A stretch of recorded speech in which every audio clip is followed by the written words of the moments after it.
All right, you guys, we're back with another episode of the DISHIN podcast. We had a very special guest on this episode. Buffalo Sabres legend Ryan Miller joined us for a quick conversation. Oh, what a save by Miller! Oh, you want to roll a highlight film, BBC. Yeah, we're going to be working alongside Ryan Miller for his Catwalk for Charity. It's going to be on April 10th at Seneca One from 7 to 10 p.m. Unbelievable, man. We got to chat with Ryan about a bunch of different stuff. That was so cool. So yeah, enjoy the episode and let's get right into it. All right, welcome back to another episode of the DISHIN podcast. We have a very special guest joining us today. Yeah, we haven't really had guests on at all, and this kind of forced us to get the whole setup and everything going. But yeah, why don't you introduce him? So we've been talking about this for the past few episodes now.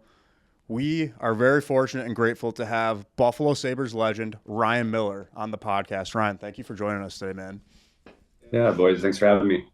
Super excited to get into stuff. I know it's been a busy time for you. You just kind of went through a move, which I'm sure if you want to talk about that too, we can get into it. But dude, we were huge fans of you growing up. It's super cool to have gotten to meet you and to be working with you on this Catwalk for Charity, which we're going to get into a little bit on the episode here. But yeah, we're excited, man. This is awesome. Well said, Cabo. And yeah, thank you, Ryan. This is awesome, dude. Like this is I think what shaped our childhood, our passion for hockey, and just like ultimately how we all met and just like started this brand that I'm sure we'll get into in our crossover with what we're doing for the Catwalk too. But yeah, everything Nick said, same, man. Thanks for jumping on with us.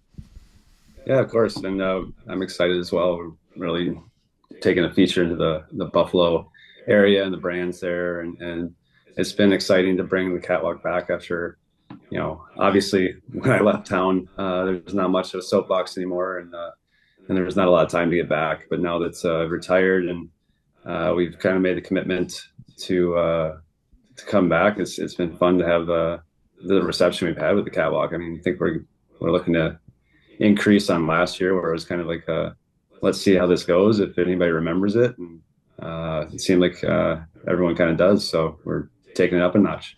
It's sweet, man. We're excited too, and we're excited to be involved too. But I guess for those that don't really know about this event, can you kind of give us give them a brief intro and kind of background as to how this started and what the mission is, what the goal is, and kind of where it's heading? Yeah, originally the Catwalk kind of spun out of our desire to use our popularity and our in town to do something good. From my family perspective, my cousin Matt Scholes was diagnosed at 16 years old with a form of leukemia. So he spent the next 2 years battling that. And in that time, we just kind of wanted to show him that people were behind him and supportive. And he was also communicating to us about his experience in Michigan, about being one of the older kids. At 16, you're still considered a kid, but you're around these other kids who are in treatment and what their day-to-day was. And it just kind of aligned with Carly's Club is a group now called Courage of Carly at Roswell Park in Buffalo, where they pay special attention to the kids who are in therapy and in treatment for forms of cancer. So it was already kind of something on our mind and something that aligned with the relationship the Sabres had through Rhett Warner, former defenseman, and JP Dumont, former forward. I shared a brief moment with Rhett in my first season and then played with JP for a while. And in that time, got to know what Carly's Club was kind of about. And it really did align with a lot of things that our family had been experiencing through my cousin Matt's experiences. So when we set out to show him kind of that people were behind him, we were thinking, what can we do to kind of get some attention and maybe raise some funds for something more local that makes sense to his experiences. And so we were like, what better way to do it than to have a little party? And in true hockey form, it was more tongue in cheek, inspired by Slapshot. Why don't we have a fashion show and goof around and see who shows up? And that first event was such a big success as far as like the team's popularity and the kind of sponsors we had. And we had, Billy Facillo, rest in peace. He he came out and was a huge sponsor, and it was and I think we had the Hart family.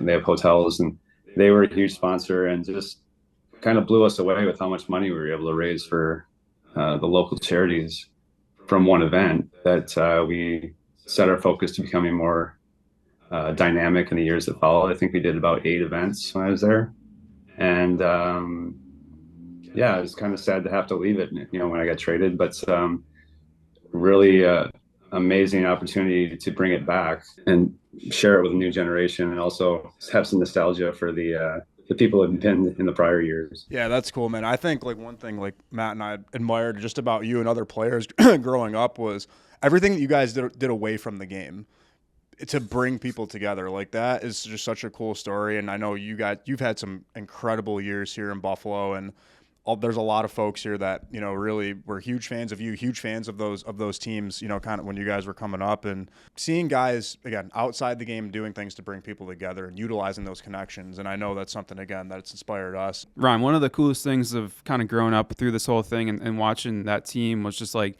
the community aspect and the way that you guys are just like so involved in the day-to-day of Buffalo and just like out doing different events and stuff. And that's something I didn't even think about, is when you get traded, it's almost kind of like that you almost leave that part behind with you, and to come back to the city and kind of rejuvenate that, I think is pretty cool.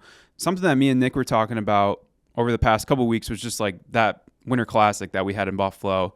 That was, I think, one of the coolest moments looking back at the NHL right now, of just like how many they've done over the years. But to think that was the one that kicked it off for the league was so sick. I wanted to bring that up a little bit and just ask you about this and see if you remember it. But there's a couple photos of you taken by Bill Whipper at the Winter Classic at the stadium, where you have like a camera around your neck and you're just like taking some different shots of the rink and stuff. And there's one of Lindy in there too, and you guys were kind of chatting, and we can kind of bring that up on the screen and show it. But has that been something you've always been interested in with photography and kind of like the documentation of your career and kind of just like your perspective of everything? And I will say too, as a goalie, I think you have a unique perspective of seeing the ice and the game as well. So if you would just talk about that a little bit and what that experience is like. I'm sure you and Nick can kind of hit that off, being photographers yourself. Yeah, I got really into it for a while. It was something where growing up, I always looked for hobbies. When I was younger, I was building like models, planes, cars, whatever, airbrushing them. And then I'd paint goalie masks and stuff, like just something to spend the time. We didn't have the same back in our day, we didn't have the same technology that kids are, building hobbies out of now. But, I just always would search for things to do. I just was somebody who needed a task. So I knew I had to get away from the rink from time to time. So I kind of spent some of the time on my own. I got great teammates, great friends and stuff, but I wanted to kind of do some stuff for myself. And like photography, you can kind of be solo. And I kind of just struck out and like tried some stuff, like went around like Western New York and just saw some areas, and and upper Michigan, and was in the summertime, and I actually found some of those photos during the move, like some of the stuff, and trying to go through old hard drives and stuff. Technology changes so fast. As I'm trying to like I probably should change these hard drives over to something I can access pretty soon. So yeah, but I know I got a bunch of photos from that that I saw. There's some stuff from like Rochester and upstate New York that I found. I even found like I had old cameras. Like I bought like a original like Leica digital camera. Like you had to manually set it, but you could take a digital picture. And I got pictures of the guys on the airplanes and the road trips, and just some random stuff that I did find. So it's always been something kind of fun, and I wish I'd done more of it, honestly. I think I just got to the point where things did get busy, and then, you get married, you have kids, and, you don't get that same amount of time to kind of just strike out on your own and do stuff. But I did carve a lot of time for myself at one point, and it was fun to kind of look back on it. Yeah, for sure. And like the amount of pressure too, especially like for a goalie to have on them in an 82 game season on top of playoffs. Like I'm sure, like you said earlier, like you needed some time away, and I think that's so important because I think that's one thing. Again, when I was a kid, I saw that. I think I saw it actually in a docuseries, and it was that the Sabres. I think it was the Sabres that did this, but you were kind of walking around like the Outer Harbor and just kind of taking like some nature photos, and I just thought that was so interesting because again, you're around the game so much. Like, what do you do to kind of get your mind off the game a little bit and to kind of keep a good balance? And I just thought that was such a cool thing. And I know that's something that kind of inspired me to get more into like making video content, being a photographer and things like that. And that's something that I do quite a bit of here at DISHIN now. It's something that I do pretty much as a full-time career now. So, but I wanted to ask you too. So obviously, Bill Whippert, right? Yeah. Have you ever shown him your photos before and tried to get some constructive criticism from him?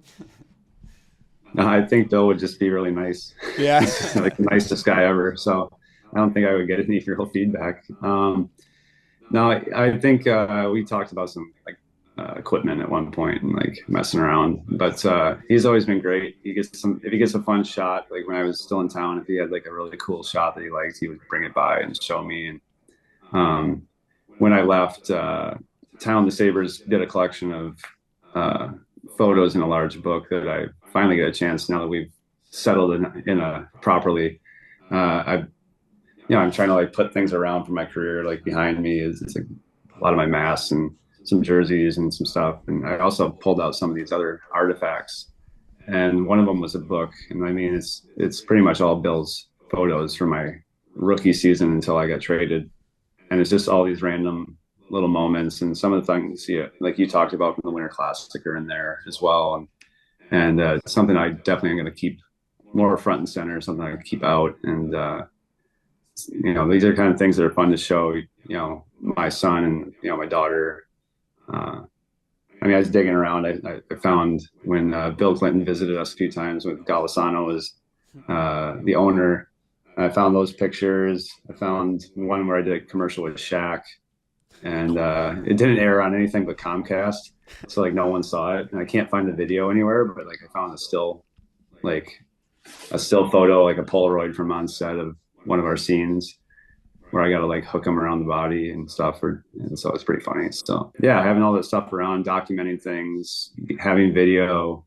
I think people see the value of it a lot more now that it's easily accessible to people with their phones. But prior to that, I was grinding on uploading stuff, trying to edit it, figure out what to do with it. And I think that's where I kind of lost a little bit of momentum, but it's been a lot easier now to kind of make sure you have great pictures of your kids or videotape moments and know that you can have some kind of access to it. Yeah, for sure. Yeah, it's a great point, dude. I have this like little, I got it with me, dude. I got this like little Kodak. I like bring this around everywhere. And our daughter's 1.5 now. We have a son on the way too. And I'm just trying to do that as much as possible, just document it because it goes by so fast, as you know. And you just, someday you'll look back on all those and relive those memories. And I think that can be so powerful and important. So pretty cool. I know the three of us and Derek too share a passion for that, so I really admire it. While we're on the topic of photography still, Ron, I want to ask you about this photo because I remember all of us used to see these like in the concourse and stuff, and there were just a bunch of them like throughout the whole thing, and I think this was like a really cool like Y2K shoot that you guys did. And do you remember this? Can you talk about it a little bit and just like tell us what that was all about? I think that was in an effort. I think. Who was the photographer on that one? That's a good question. We'll have to look. I don't know. I was going to ask if that was Whip. I don't know if that's Whip or not. No, it wasn't Whip. Somebody, they were doing some really artistic stuff. And I think it's kind of like Larry Quinn. He's a former minority owner. Larry's a super artistic guy. He paints. He's involved with a lot of people around town. He's into the arts. And I think he just had a connection with a photographer. He's like, he wanted to do something more modern, more mainstream, and show the players in a different light. And they actually did a whole like coffee table book with those pictures that I think I found when we were moving. I think I put it back, and I looked through it for a little while because it's fun to see the guys. But that one didn't. I didn't keep that one out. But I don't know. I always credit Larry with being a forward thinker. During the lockout years, he I mean, he made the ice like an off blue with yellow lines to see if it would show up better on TV. He brought out these expanded nets. He brought nets where the posts were actually angled in, so if you hit the post from almost any angle, it would go in. He, You probably you know, love he that. wanted to see the. Yeah, I mean, he just was. It changed the idea that 4x6 is like, you know, if you hit the post at the wrong angle, it's, you know, you have. There's not a lot of areas to hit the post and have it go the right way right now, when you really think about it. So it was more of a experiment, but probably safer the way they are now. Don't want too many angles out there. But yeah, I think that was one of Larry's little things where he's like, hey, let's show the boys in a different light. I will say that inspired a lot of senior photos when that came out. I know my mom, when she brought me for my senior high school photos, that was like that shoot that you guys did was part of the inspo for that. So I feel like you guys kind of paved the way a little bit. Well, I'd like to take credit, but we just showed up. Yeah. We were told to wear street clothes and show up. I know you had a question about jerseys. We were talking about jerseys a little bit before we jumped on here. And I know, Ryan, you mentioned too, like having a scrapbook of like that Bill made where you have like, you know, different jerseys you've worn over the years and things like that. So I'll let you ask. Yeah. Ryan, you've worn some iconic jerseys over the years. If you had to go through the archive and pull a top 3, what would you say are the top 3 favorite jerseys you've worn? Well, I always liked the black setup from my earlier years, just because I don't know, just something about the dark black on everything, and then the traditional logo with the blue and gold. When we transitioned back, they were messing with some blues, and then they finally went back to like a more traditional, just setup. I think that was probably the better option for me. I like that one, and then. I mean, the USA jerseys were pretty cool. I think that there's always some small detail in there. I think like I'm reverse here. So like with the blue one, there's like this really detailed highlights. Like you can't really see it, but if you get up close, it's a lot of like small detail, attention to detail about like specific dates in our history or shapes or icons. From American lore and stuff like that. So I think that kind of stuff's cool when they have the small details. It feels good to put on a kit that has some thought behind it. And I think, you know, again, the Sabres were, I think they were at one point they were risk takers. You know, they were willing to step out and do something more edgy, and not all of it was as well received. But I think when you look back on it, it was like, given the era, it was pretty good attempts. Yeah, for sure. And are those Nike jerseys behind you too? I think those were Nike at the time, right? Can't remember. I think probably Nike. I can't remember, and they're in glass now. So, what was your? Do you have I know like Reebok made jerseys over the years. Then the Adidas switch. Now Fanatics. Did you have a specific brand that you liked to wear, like that maybe was a better cut than the other jerseys? I mean, the Adidas ended up being a pretty good cut. I didn't wear I don't think I wore the Fanatic. They transitioned right after I retired, but the Adidas is a good cut. When they started getting more trimmed down, they were a little baggy early on, but when they paid more attention to the seams and guys looked a little more trim on the ice, I thought that was a better look. Yeah, some of those old vintage like box cut design jerseys were really cool. Did you ever wear that old Ducks teal jersey when you played there? Yeah, we had a couple throwbacks.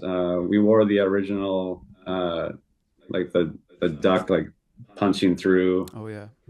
I got to wear that. We wore a combination of old and new, or they did like a black kind of base instead of that dark teal. So we did the black base version. My son plays for the Junior Ducks. They actually wore that as their dark home jersey, and then they went orange for their road jersey instead of white. So they had a pretty cool setup this year. Yeah, that's cool. And I mean, like all those different brands. I think you had some great logos on the chest over the years too. And I don't know, I can see some of the masks behind you, but I want to ask you kind of what's the inspiration behind the mask design that you have? I think it's a really unique look. Personally, one of my favorites I've ever seen in the NHL. Just like, I don't know, we look at like Gary Shevers, like he kind of donned the whole way of just like kind of making the iconic look of the mask. But what was the inspiration behind that? And talk about the artist a little bit and kind of everything that went into that. My original like Sabres mask was just expanded the goat head Mm-hmm. across the whole mask basically, and then I just kind of did it in a way where it was like pulling the shapes and putting them on just kind of the same way that you would see it in the jersey, just imagining it more in a 3D way. And it ended up just being the base mask I used through the years. I just changed the colors. I always kind of liked how goalies had an iconic mask, so I really liked my first mask with the team. And I liked that we had some success over the years when I was wearing it, so I just kind of changed the colors. And eventually I added like a buffalo across the front, put swords coming up, like just like little details that evolved. But the original one was just I would always just sketch out exactly what I wanted, and Ray Bishop was the artist, and he's still working and does a great job with masks. But he's a traditional kind of airbrush guy, and he was great because he would just take my sketches, and he was cool about it, not going too far off of what I wanted. He'd take some artistic license, but I had fun with that. Like there's a couple specialty masks that I made.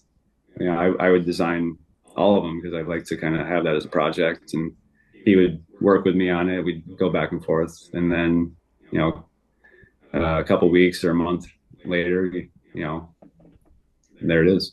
How many masks did you have throughout the season, being an 82 game season? Because like you're obviously playing 82 games, that's 82 times on the ice, but you're also practicing on a daily basis. There's got to be some wear and tear on those, I'm sure. At least in the padding, right? Yeah, I mean, early in your career, you're not going to get anything. You got to make it last. So my early masks are pretty beat up, but those end up becoming your backup as you play a few years. Those are your backup masks, and you get a mask or two every year. And then I would make sure to get 2 to 3 masks each year, just to make sure I was covered. Like just you start to understand more about protection, and I actually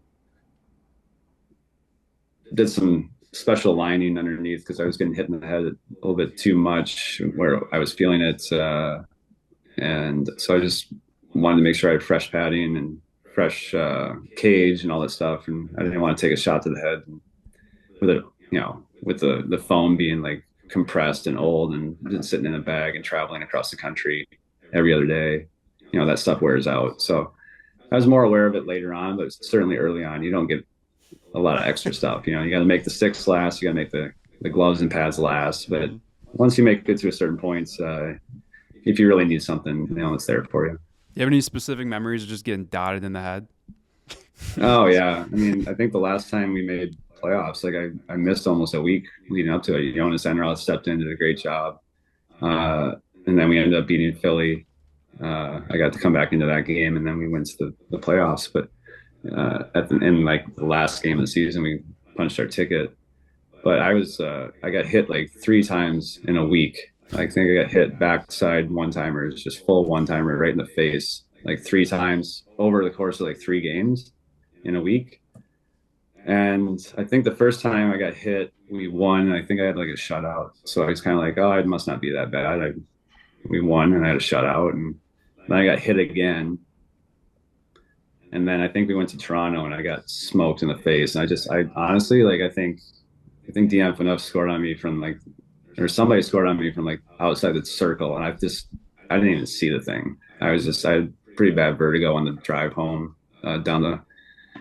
from Toronto to Buffalo. We drive back, and like I was having problems. So I took about a week to get feeling a little bit better. So that was a tough stretch there. I was a little concerned that would last longer, but got lucky on that one, and I felt pretty good after that.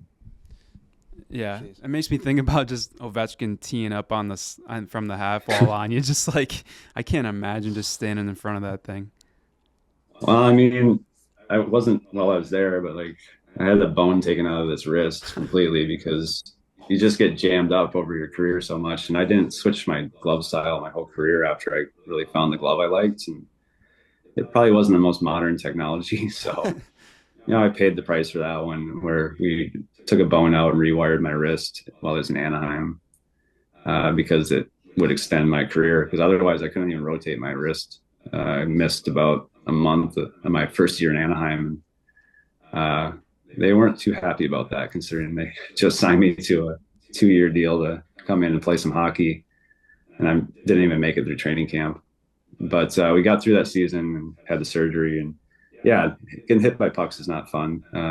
So you do have to be a special person to think that it's going to be fun. But no, the challenge of it's fun. Just the aftermath, kind of looking back on it, it's like, well, it probably wasn't the smartest thing to do. Were you always a goalie, even from youth hockey growing up? No, I was a forward until I was about 8. Mm-hmm. And so it was a couple of years of hockey. It was just something that's always on my mind. I was always kind of fixated. I think I have the personality where, like, if we get scored on, I want to do something about it. And it happens enough if you're playing forward or center, you're just not in the area to help. And I'd find myself out of position and trying to help out a lot. Just kind of getting more and more concerned about getting scored on rather than scoring. So I think it's just a personality thing. I think your personality shapes obviously a lot of who you are in anything you do. But in hockey, you can take a defensive posture, you can take an offensive posture. So I definitely was heading that direction. I know, like, when we first met too, we were talking about just like different entrepreneurial things you were doing throughout your career. One of those, like the jeans company, and then also before we jumped on here too, we were talking about that AMP commercial, the Yo Mama commercial, which was legendary. Like, I still get a kick out of that commercial. Yeah, that was fun. Yeah, like what were opportunities looking like in your career? Like, as the years gone on, you kind of got your veteran status. You've done a lot in the game, and what was that like progression like for you? It's probably not as much as you think. I got a chance to work with Reebok on some stuff and got to have a say in the products that I wanted to use. But I really didn't have the opportunity to do a ton of like big mainstream commercials and stuff. That was like a fun one to be a part of. After the Olympics, I got some opportunity to kind of do some stuff. That's where I worked with Shaq on a commercial for Comcast, and that was fun.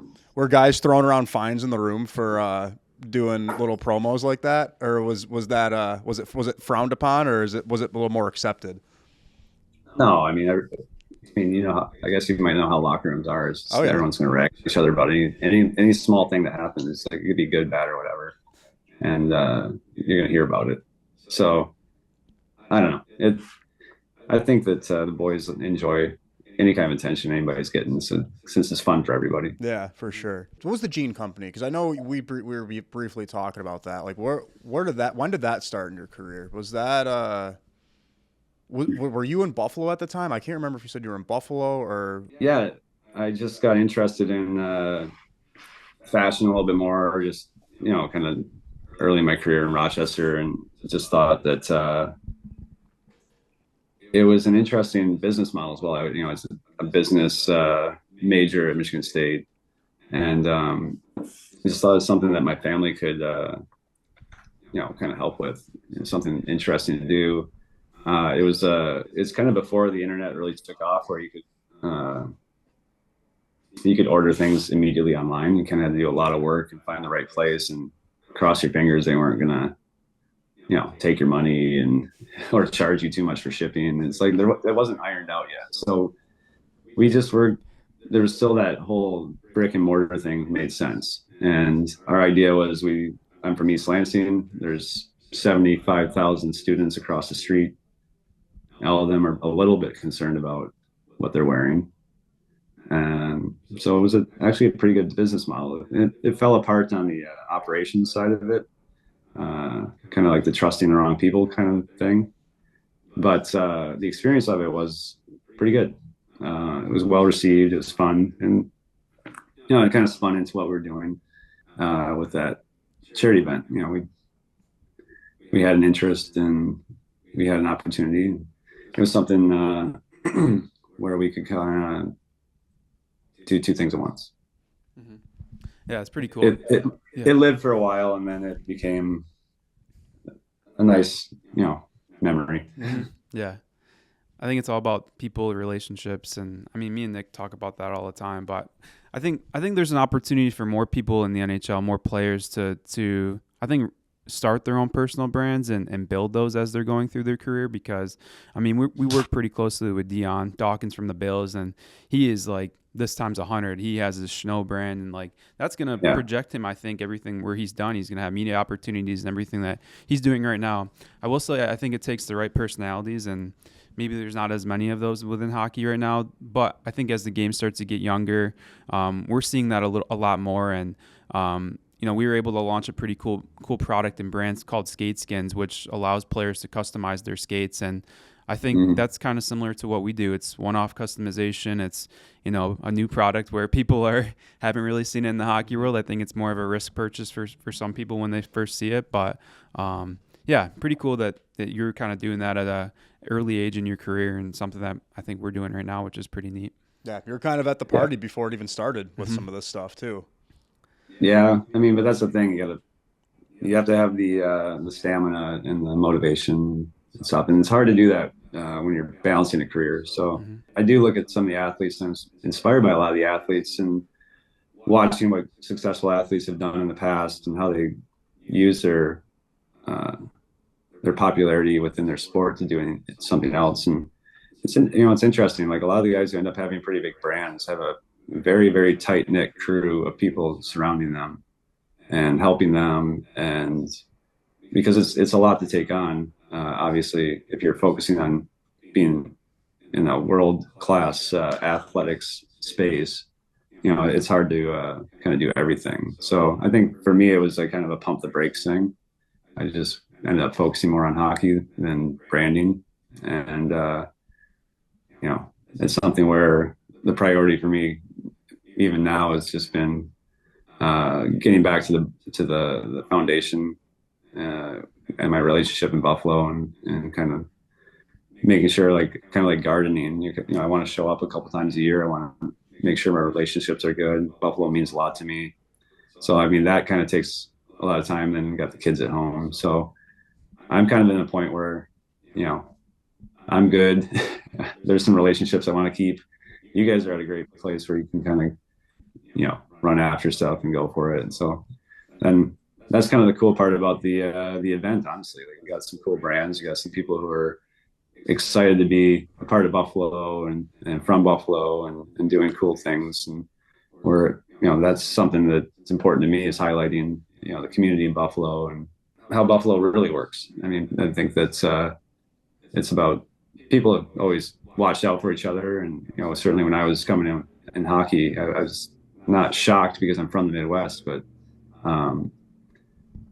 it was pretty cool that I could come to a place and establish myself and build a life. I mean, honestly, like, there's not a lot of places that will, welcome you in so quick. So, it's a cool place. Yeah, especially it's very community driven here, which is cool. And obviously, like, there's a lot of local brands that are going to be involved in this catwalk too. And again, that's something we're doing, and we're super excited to be involved. It's fun for us. I know, like, that's kind of how we've built our brand here at DISHIN, is, the community involvement and things like that. And again, we're super grateful and honored to be involved with this. And, we're really excited for the event.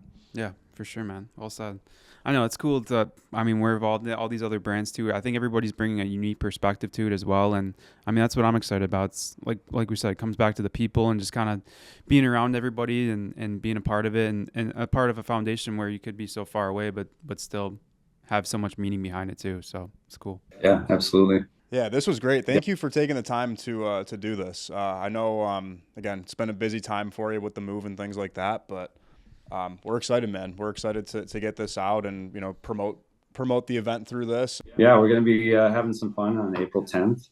We're going to be at the Seneca One Tower. It's cool. We're trying to kind of open it up and be more inclusive. Like, we got a lot going on. So the ticket's $65, but it's there's different levels, but we got a lot going on in there for $65. So I think it's going to be a fun night. A lot of Sabres alumni too, which we're excited about.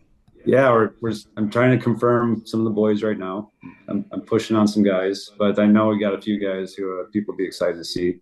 And we're trying to branch out a little bit. We're trying to get some more of the Bills and Bills alumni in, some guys that I haven't seen in forever, and some some local celebrities, and also the Bandits are doing great, getting some of the boys out from the Bandits. So yeah, it's going to be a lot of fun. Sweet. Good stuff, man. Yeah, we're looking forward to it. And yeah, Ron, thanks again for jumping on with us today. Yeah, no problem. Happy to do it.